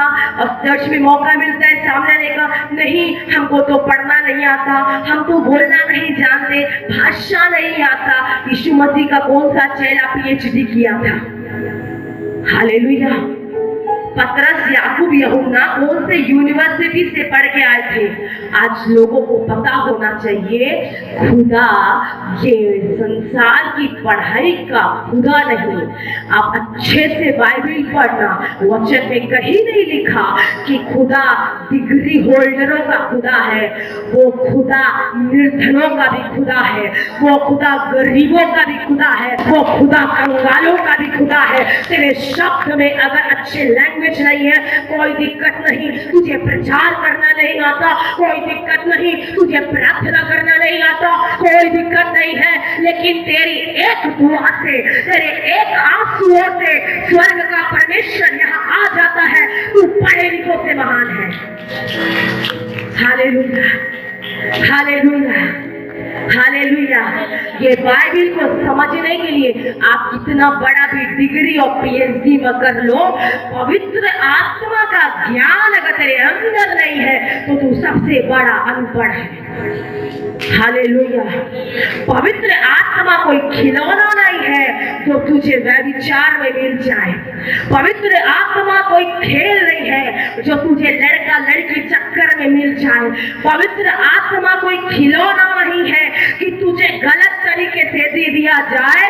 परमेश्वर का वचन कहता है हबूक 2 का 13, मेरी आंखें ऐसी पवित्र है, मेरी आंखें ऐसी शुद्ध है, मेरी आंखें ऐसा निर्मल है कि मैं बुराई को देख नहीं सकता। हालेलुया। पवित्र आत्मा परमेश्वर का वरदान कोई तिजोरी में रखा धन नहीं जो तुम निकाल के पहन लो। वो स्वर्ग का धन है। वो जिसे देता है उसे एक इंसान बना देता है। अगर जैसे राहाब एक वेश्या थी, लेकिन खुदा का फेवर राहाब के ऊपर उतर आया। कोई दारू पीने वालों कई पास्टरों की गवाही सुना, हम बहुत क्रिमिनल थे, हम बहुत पापी थे। इसीलिए कहते ना परमेश्वर पाप से घृणा करता है। भाई पापियों से मोहब्बत करता है, धर्मियों से क्यों मोहब्बत करेगा? वो तो ऑलरेडी बचा हुआ है। वो मोहब्बत करता है गलत लोगों से, वो मोहब्बत करता है जो पाप में फंस गए हैं, ताकि उनको पकड़ के वो अपने राज्य का वारिस बना सके। Hallelujah, hallelujah. राजा दाऊद राजा बनने के लिए अभिषेक हो गया, लेकिन शाऊल ने जगह नहीं दिया। आमेन। अभिषेक तो हो गया, लेकिन पोजीशन नहीं मिल रहा। पोजीशन के पीछे भागने वालों, तुमको स्वर्ग में एंट्री नहीं मिलेगा। किसी के पोजीशन को हटाकर बैठने वालों, तुमको राज्य में जगह नहीं मिलेगा। तुझे ये संसार पहचानेगा, तुम्हें ये लोग जानेंगे कि ये मनुष्य ये है, परंतु तुम्हारे लिए दुख का बात है कि स्वर्ग तुझे नहीं पहचानेगा, यीशु तुझे नहीं पहचानेगा। अगर दुख उठा के आप सेवा करते हो, दुख उठा के प्रभु के राज्य के लिए आप जी रहे हो, आंसू बहाकर जी रहे हो, और आप ताड़नाओं को सह के जी रहे हो, टॉर्चर और बदनामी को सह के जी रहे हो, मसीह की आनंद मेरी ताकत कह के चलना, खुदा के राज्य में आपके लिए एक विशेष स्थान है। यीशु ने क्या कहा? मैं जा रहा हूं तुम्हारे लिए जगह तैयार करने, ताकि वहां तुम्हारे घर नहीं महल बनाऊंगा। हालेलुया। यीशु मसीह के राज्य में प्रॉपर्टी का दिक्कत नहीं है, वहाँ लैंड का प्रॉब्लम नहीं है। हमारे रायपुर में जमीनें बहुत महंगी है, गरीब लोग ले नहीं सकते। आपके राजस्थान में भी ऐसा होगा, लेकिन वहाँ एक ऐसा दुनिया है जहाँ पर केवल दुख को झेल के, सह के, रो के बढ़ने वालों के लिए महल बनाया खुदा ने। Hallelujah, hallelujah. यीशु ने कहा मैं जा रहा हूँ मेरे पिता के पास तुम्हारे लिए जगह तैयार करनी है। ये दुनिया में आपको जगह नहीं मिलेगा, ये दुनिया में आपको पोजीशन नहीं मिलेगा, ये दुनिया आपको कोई नाम नहीं जानेगा। फर्क नहीं पड़ना चाहिए, आपको कोई जाने ना जाने फर्क नहीं पड़ना चाहिए। आपको फर्क पड़ना चाहिए, खुदा आपको जानता है, स्वर्ग आपको जानता है, महिमा आपको जानता है, पवित्र आत्मा आपको जानता है। ये बात अगर आपको पता चल जाए आएगा। ये दुनिया का पहचान आपके लिए पहचान नहीं है, स्वर्ग का पहचान आपको एक विशेष स्थान देने जा रहा है। Hallelujah, hallelujah. राजा दाऊद चरवाही किया, राज्य अभिषेक हो गया, फिर भी बेचारा चरा रहा है और चरा रहा है और चरा रहा है। परमेश्वर ने एक समय रुक किया था, एक समय था तू चरवाही कर, एक समय है तू राजा बन, एक समय है तू कहे, एक समय है तू लड़, एक समय है तू सुन और दूसरा समय है तू शासन कर। हालेलुया। ये सीजन का हेरा फेरी है। एक सीजन में खुदा आपको ऊंचा कर देगा, दूसरे सीजन में खुदा आपको खड़ा कर देगा, तीसरे सीजन में आपको बोलना शुरू कर देगा। हालेलुया। बोलना खुदा देता है, यीशु देता है। हम अपने शब्दों से नहीं बोल सकते, पवित्र आत्मा की सामर्थ से होके हम बोल सकते हैं। हन्ना को बच्चे पैदा करने के लिए कोई टेक्नोलॉजी यहाँ आया नहीं था, कोई एडवांस और कोई भी प्रकार का प्रोसीजर नहीं था, क्योंकि पता है ये सब संसारिक है, लेकिन प्राण देने वाला, देह को बनाने वाला, निर्माण करने वाला एक परमेश्वर हन्ना के गर्भ के अंदर में ऑलरेडी एक अभिषिक्त समूएल को छुपा के रखा था। हालेलुया। जो चीज छुपा हुआ है वो दिखता नहीं है, और जो दिख रहा है वो आशीषित नहीं है। अगर छुपा हुआ प्रार्थना, रुका हुआ प्रार्थना एक समय के बाद आपके जीवन में आता है, मतलब वो रुका हुआ प्रार्थना कईयों के लिए, आपके वातावरण के लिए एक अनुग्रह का कारण बन जाएगा। आमीन। हालेलुया। परमेश्वर का वचन इस प्रकार हमें सिखाता है कि जब शमूएल बड़ा होता चला गया, और जब वो पहला शमूएल 3:3 में आप पढ़ोगे तो उसमें लिखा है शमूएल वाचा के मंदिर के वाचा के संदूक के पास सो रहा था। कुछ लोग बोलते हैं वाचा के ऊपर सो रहा था। भाई ठीक से बाइबल नहीं पढ़ने से उल्टा होता है, ऐसा ही होता है। वो वाचा के संदूक के ऊपर नहीं सो रहा था, वो बगल में टेक के सर लगा के सो रहा था। परमेश्वर ने शमूएल को 3 आवाज दिया और चौथी आवाज में खुदा शमूएल के सामने प्रकट हो गया। हालेलुया। प्रकट होने से पहले उसकी माँ का आंसू था, संदूक में सोने से पहले उसकी माँ का बलिदान था, संदूक के पास कदम रखने से पहले हन्ना का शिलो में जाया जाना था। जब शमूएल शिलो में गया, खुदा का वचन बोलता है 3 का पहले शमूएल 3:21 कहता है परमेश्वर ने अपने वचन के माध्यम से शमूएल से बात किया। परमेश्वर वचन से बोलता है। मैंने कहा परमेश्वर सुनता है, परमेश्वर बोलता है, परमेश्वर उत्तर देता है। आमीन। हालेलुया। वचन के माध्यम से परमेश्वर ने शमूएल को बात किया। क्या बात किया शिलो में? हेलो भाई शमूएल, खाना खाया क्या? मटन बना कि चिकन बना कि बिरयानी बना? ये फालतू बात परमेश्वर नहीं करता। परमेश्वर ने बोला शमूएल, शमूएल। पहले शब्दों में शमूएल ने कहा एली के पास जाके, हाँ प्रभु, हाँ गुरुजी, हाँ स्वामी, तूने मुझे पुकारा। तो शमूएल का जो दास गुरु था उसने कहा मैंने नहीं पुकारा। 3 बार ये सिलसिला चला। चौथी बार में गुरुजी ने कहा, चौथी बार आज तू कहे ना कहे, प्रभु तेरा दास सुनता है। हालेलुया। परमेश्वर किसी के पास ऐसे ही नहीं आता, खुदा का आवाज ऐसे नहीं आता। प्रेरितों के काम 2 अध्याय में जब आप पढ़ोगे तो लिखा है पेंतीकोस्त के दिन में एक आहट, एक सनसनाहट के साथ पवित्र आत्मा 120 लोगों के ऊपर उतर आया। जब पवित्र आत्मा 120 लोगों के ऊपर आया, एक सनसनाहट के साथ आया, एक आवाज के साथ आया, एक साउंड के साथ आया। जब शमूएल के पास परमेश्वर का आत्मा आया, एक आवाज के साथ आया, शमूएल, शमूएल, शमूएल। अगर आज आपके पास परमेश्वर का आत्मा आता है मेरी बहनों, मेरी प्रिय माताओं, तो आपको आवाज देकर आएगा। आपको कोई आवाज के साथ परमेश्वर प्रमाणित करता है। हमारा परमेश्वर पूरे एविडेंस का परमेश्वर है। हमारे परमेश्वर के पास पूरा सत्य प्रमाण के साथ वो प्रकट होने वाला एक जिंदा परमेश्वर है। हालेलुया। वो प्रमाण लेकर आया, अब बोला शमूएल, अब खुदा का वो बच्चा जो कि एली के संग रहता था।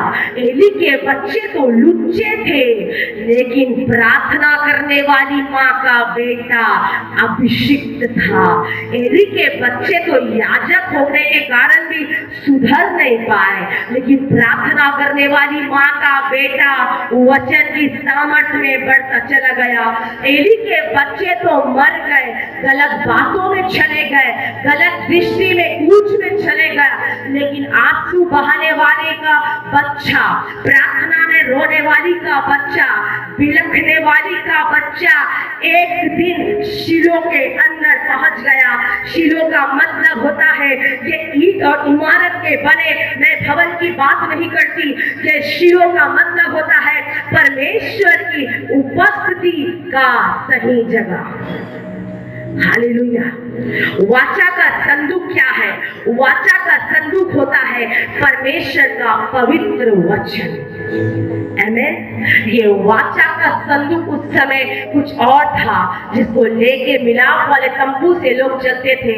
आज वाचा का संदूक परमेश्वर का वचन है। ये वाचा का संदूक अगर आपके पीढ़ी जान गई तो आपका 1000 पीढ़ी ब्लेस्ड हो सकता है। आमीन। हालेलुया। परमेश्वर ने और शमूएल से वचन के माध्यम से अपने आप को प्रकट किया। क्या प्रकट किया? जैसे यूहन्ना 1:1 कहता है, आदि में वचन था, वचन परमेश्वर था, वचन परमेश्वर के साथ था। तो जो आदि में था वो यीशु था, जो वचन था वो यीशु था, जो परमेश्वर के साथ था वो यीशु था। आमीन।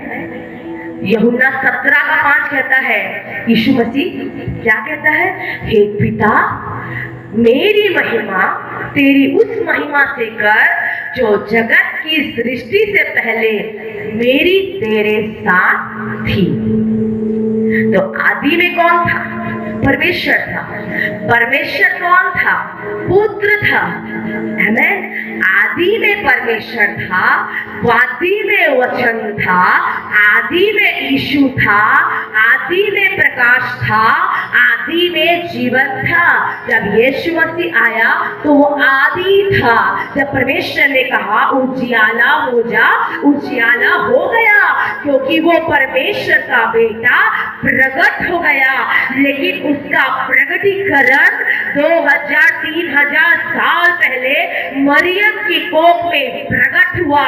वो आया तो जरूर, लेकिन वो प्रकटीकरण 3000 साल के बाद हुआ। आज के जीवन में वचन तो है, परंतु वचन की सामर्थ तब काम करेगा जब आपके आंखों में यीशु के नाम से आंसू बहेगा। आपके बच्चों के लिए आंसू बहेगा, आपके परिवार के लिए आंसू बहेगा, आपकी परिस्थिति के लिए आंसू बहेगा। तो वचन आपके परिस्थितियों को बदलकर, आपके परेशानियों को बदलकर, आपके सिचुएशन को बदल के, आपके हालातों को बदलकर आपको एक नए जीवन में प्रवेश करवाएगा। हालेलुया। चाय बहुत ज्यादा हो रहा है, कुछ ही देर बचा है और बस थोड़ा सा समय लेके मैं समाप्त करना चाहूंगी। हन्ना की जो आशीष थी आज हमारे जीवन में होना है। हन्ना का जो बच्चा ब्लेस था वो हमारे जीवन में होना है। हन्ना का जो बेटा था, ऐसा बेटा अब अपने बच्चों का नाम हटा के शमूएल मत रख देना, लेकिन आप प्रार्थना करना कि खुदा शमूएल की आशीष तू मेरे बच्चे को दे देना, शमूएल की आशीषें तू मेरे घर में उंडेल देना, हन्ना की प्रार्थना जीवन तू मेरे जीवन में दे देना। लोगों की बातों को सुनना बंद करिए, लोगों की बातों पे रिएक्ट करना बंद करिए, लोगों की बातों और तानाओं को इग्नोर मारना शुरू करिए। मैंने अपने जीवन में एक्सपीरियंस को पाया है। हालेलुया। मैं परमेश्वर का धन्यवाद करती हूँ कि खुदा ने हमें बहुत नई से ऊंचा उठाया है। हालेलुया। मैंने कभी नहीं सोचा मैं खुदा की सेवा करूंगी। मैंने मेरे पेरेंट्स ने मुझे नर्सिंग करवाया, मैंने बहुत अच्छे से नर्सिंग किया, ऐसे नर्सिंग ट्यूटर में पढ़ाती थी। जब 17 में मेरी शादी हो गई, उसके बाद मैंने नौकरी नहीं की। मैं बहुत उस समय सोचने पड़ गई कि मैं नौकरी क्यों नहीं करती हूँ। मेरे माता पिता ने मुझे इतने पैसे देके पढ़ाया, मैं नौकरी क्यों नहीं करती हूँ। परमेश्वर का प्लानिंग कुछ और था। मैं सोच रही हूँ नौकरी करने के लिए, खुदा सोच रहा है महिमा देने के लिए। मैं सोच रही हूँ जॉब करूँ और पैसे कमाऊं, खुदा बोल रहा है मेरा प्रचार कर और आत्मा बचा। आमीन। हालेलुया। उसके बाद जब कोविड लग गया, मैंने बोला कहीं जाना तो नहीं है। मैंने बहुत बाइबल पढ़ा। मैं 2 घंटा 3 घंटा 4 घंटा 5 घंटा ऐसे दीवानों की तरह नशे में चूर होके बाइबल पढ़ती थी। और मैं बाइबल को पढ़ती थी तो मेडिटेट करती थी, रट्टा मारती थी। आमीन। हालेलुया। मैं अपने जीवन का एक सच्ची घटना बता रही हूँ। अगर प्रकाशन चाहिए ना, परमेश्वर वचन से बात करे, रटना शुरू करो। आप जो वचन को रटोगे ना, जब आप चलोगे दुर्घटना आएगा, आप बोलोगे तेरा वचन मेरे पांव के लिए दीपक, मार्ग के लिए उजियाला था। जब विपत्ति में पड़ोगे, घोर अंधकार में पड़ोगे, तब आपको वचन आएगा, यहोवा मेरा चरवा, मुझे कुछ घटी नहीं होगी। जब आप और भी ज्यादा संकट में पड़ोगे तो आपको वचन आएगा, संकट के समय यहोवा को पुकार बोली तेरी सुन ले। वचन आपके जीवन में पनपने लगेगा। मैंने कोरोना के समय बहुत बाइबल पढ़ी, बहुत बाइबल पढ़ी, बहुत बाइबल पढ़ी। पढ़ते पढ़ते परमेश्वर बात करना शुरू कर दिया, परमेश्वर वचन देना शुरू किया और मेरे अंदर में पवित्र आत्मा बोला सेवा करना है। 1 महीना 2 महीना का त्याग नहीं था बहने। मैंने 2 साल 3 साल रो रो के प्रार्थना करी। मैंने सवेरे 3 बजे उठना शुरू करी। मैं भोर 3 से 5 प्रार्थना करती थी और मैं आज भी करती हूँ। मैं भोर 3 बजे उठ के प्रार्थना करती थी। 2:30 बजे रात को मेरी नींद खुल जाती थी। मैंने कई बार शैतान को अटैक करते हुए सुना, कई बार मेरे दरवाजे को ठोकते हुए सुना, कई बार कई नेगेटिव स्पिरिट मुझे रोकने का कोशिश किया, लेकिन फिर भी मेरा परमेश्वर मेरे संग रहा। मैं प्रार्थना करना शुरू करी। एक सीजन में खुदा बोला तू प्रार्थना कर, एक सीजन में खुदा बोला तू वचन पढ़। जब हम वचन पढ़ना शुरू करते हैं, प्रार्थना करना शुरू करते हैं, हमारा वातावरण बदल जाता है, हमारा परिस्थिति बदल जाता है। मैं प्रार्थना करना शुरू करी, परमेश्वर परिस्थितियों को बदलना शुरू कर दिया। मेरा लाइफ चेंज हो गया। मैंने अपना प्रोफेशन छोड़ा और मैंने खुदा की महिमा के लिए, परमेश्वर की सेवा के लिए खड़ी हो गई। हालेलुया। कई लोग विरोध में उठे, कई लोग गलत बातों में उठ गए कि ये सेवा नहीं हो सकता, सेवा करना मामूली बात नहीं है। अरे मुझे भी पता है सेवा मामूली बात नहीं है, लेकिन जिसकी हम सेवा कर रहे हैं वो परमेश्वर तो सर्वश्रेष्ठ है। हालेलुया। हम किसी ऐसे वैसे ईश्वर की आराधना नहीं करते, हम ऐसे वैसे खुदा को नहीं पुकारते। वो जिंदा पवित्र खुदा है। हमारे एक पुकार से पूरी कायनात को बदल देगा। हमारे एक आंसुओं से मौसम का पूरा चेंज कर देगा। मौसम विभाग वाले कंफ्यूज में आ जाएंगे। ऐसा मौसम को बदलने वाला खुदा आज हमारे बीच में उपस्थित है। हालेलुया। मैंने प्रार्थना शुरू की और मुझे मीटिंग देवभोग में मिला। मैं देवभोग गई और देवभोग में हमने गए और हम वहाँ बाइक में ची लेकर आए। पूरी गर्मी, अभी की पूरी गर्मी में मीटिंग में बिजी थी। मैं एक संडे भी रायपुर में नहीं रहती थी, हमेशा ट्रैवलिंग। रायपुर के नौटप्पा के समय में भी मैंने मीटिंग को किया, लेकिन परमेश्वर का धन्यवाद हो, परमेश्वर वहाँ पर मेरे पाँव को फिसलने और गिरने और किसी अवस्था में जाने नहीं दिया। जब कोविड पीक में था मैं प्रार्थना करती थी, जब कोरोना पीक में था मैं वचन पढ़ती थी। मैं इस डर से नहीं पढ़ती थी कि कोरोना हो जाएगा, प्रभु तू मुझे कोविड से बचा ले। मैं इस डर से पढ़ती थी कि खुदा तेरा भय मेरी आंखों में छा जाए। एक बार खुदा का स्वाद चख लोगे, आपको परिस्थितियां नहीं मारेगा। एक बार खुदा का स्वाद चख लोगे, विपत्ति आपको परेशान नहीं करेगा। मैंने कहा लोगों की बातों को सुनना बंद करो। स्वर्ग क्या बोल रहा है, कान को खोलना। लोग आपको बोलेंगे आप अच्छे नहीं हो, खुदा का धन्यवाद देना। अगर अच्छे नहीं हो तो यहाँ बैठे नहीं हो। हालेलुया। एक विशेष क्वालिटी है आपके अंदर, इसलिए खुदा ने यहाँ बैठाया है कि अजमेर में कोई और क्लब और डिस्को और पार्क और शॉपिंग मॉल का कमी है क्या जो आप लोग यहाँ बैठे हुए हैं। एक विशेष योजना से परमेश्वर ने आपको यहाँ बैठाया है ताकि आप हन्ना की तरह आशीषित हो, आप हन्ना की तरह ब्लेसेड हो, आप हन्ना की तरह प्रार्थना करने वाली एक महिला हो। आमेन। जब सेकेंड कोविड आया मेरे हस्बैंड को कोरोना हो गया, लेकिन मेरा बेटा बहुत छोटा था और लेकिन खुदा ने हमें बचाया और मेरे पति को 11 दिन तक बहुत हाई ग्रेड फीवर था। डॉक्टर के पास नहीं गए लेकिन घर में थे और फीवर रिड्यूस नहीं हो रहा था और रिड्यूस नहीं होने के कारण एडमिट करना पड़ा। आमेन। मेरा बेटा 2.5 साल का था और हमने सोचा क्या करे परमेश्वर, और उस समय तो डॉक्टर नहीं, हॉस्पिटल नहीं, बेड नहीं, बॉडियां जलाने के लिए नगर निगम बोला सिर्फ एक दिन में रायपुर में 30 बॉडी ही जल पाएगा। ऐसा खराब परिस्थिति में परमेश्वर ने हमें नहीं छोड़ा। वो इसीलिए नहीं छोड़ा कि वचन का सामर्थ मेरे घर के अंदर काम कर रहा था, वचन की ताकत मेरे घर के एटमॉस्फेयर में काम कर रहा था। कौन बोलता है मसीही जीवन बड़ा अच्छा और ऐशो आराम का जीवन है? नहीं, मसीही जीवन एक त्याग का जीवन, मसीही जीवन संघर्ष का जीवन, मसीही जीवन आंसुओं का जीवन। मेरे हस्बैंड को कोरोना हो गया और हम बहुत परेशान हो गए। कोई डॉक्टर एडमिट तो कर लिए लेकिन वहां पर कोई डॉक्टर नहीं आया। हम रात में मैंने पूछा डॉक्टर आया? नहीं आया। दवाई खा लिए, फीवर नहीं उतर रही। रात को 1 या 1:30 बजे में आंसुओं में प्रार्थना की, घुटना टेकी, मेरी खुदा अगर ये वचन मेरे लिए है और मैं जानती हूँ तू यहोवा राफा है, तू मरे हुए लाजर को जिंदा कर सकता है, तू 12 साल की लहू बहाने वाली को चंगा कर सकता है, तू याईर की बेटी को चंगा कर सकता है, तो तू मेरे पति को भी चंगा कर सकता है। खुदा ने एक फरिश्ते की तरह रात में एक डॉक्टर भेज दिया। आमीन। और उसने ऐसा कौन सा इंजेक्शन लगाया मुझे नहीं पता। उसके बाद से कोविड वाला फीवर दोबारा उनको हुआ नहीं। हालेलुया। और मेरा बेटा छोटा था और ना ही मुझे कोविड हुआ और ना ही मेरे बच्चे को कोरोना हुआ, क्योंकि खुदा जानता है अटैक तो करता है दुष्ट, लेकिन हमें बर्बाद नहीं कर सकता। शैतान हमारे परिवार के ऊपर में नजर तो गड़ा सकता है लेकिन परमेश्वर की योजना को खत्म नहीं कर सकता।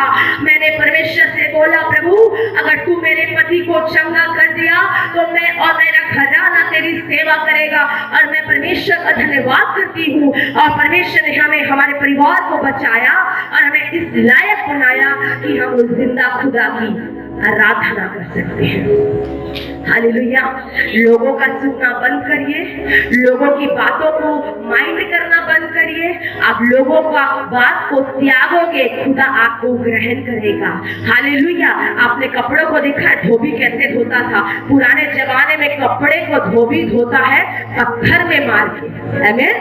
पत्थर में मार के धोबी उसको धोता है और कपड़ा भी बोलता होगा कितना दर्द हो रहा होगा, लेकिन धोबी कहता होगा सहले बेटा तुझे जितना मारूंगा तेरा मैल दूर तक फेंकाएगा और तुझे पानी से जब निकाल के लाऊंगा तेरा असली चमक कपड़े में दिखने लगेगा। ये है परमेश्वर का वचन।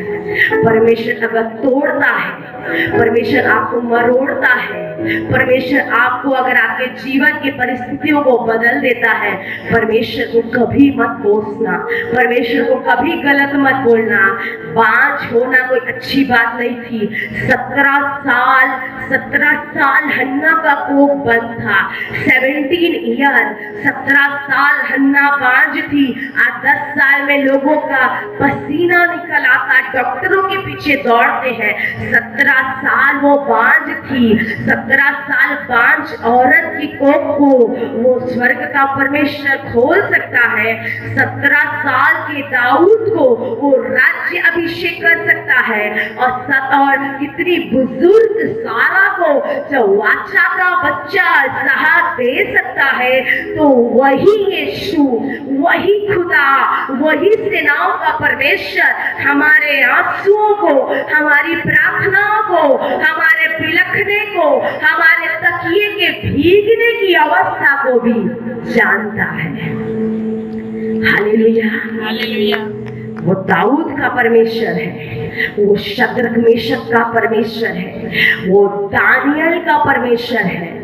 कभी भी बहनों, कभी भी परमेश्वर के साथ सौदा मत करना, पवित्र आत्मा के साथ खिलवाड़ मत करना। वो आपसे प्रेम करता है। मैं बोली परमेश्वर एक व्यक्तित्व है, उसका एक अस्तित्व है कि वो हमसे मोहब्बत करता है। जैसे उत्पत्ति के पहले अध्याय में वो यहोवा एलोहीम था, लेकिन दूसरे अध्याय में वो यहोएल एलोहीम था, लेकिन दूसरे अध्याय में वो यहोवा बन गया। आमीन। वो हर परिस्थिति में आपके लिए एक दृढ़ और एक बेहतर उपाय करने वाला परमेश्वर है। आमीन। इस वचन के द्वारा परमेश्वर आपको ब्लेस करे। मैं विश्वास करती हूँ आंसुओं के साथ कर प्रार्थना, मन में एक एक्साइटमेंट होना है प्रार्थना के लिए, दूसरा समर्पण के साथ प्रार्थना, तीसरा त्याग के साथ प्रार्थना। आंसुओं के साथ किया गया प्रार्थना आपके बच्चों को एक अभिषिक्त बनाएगा।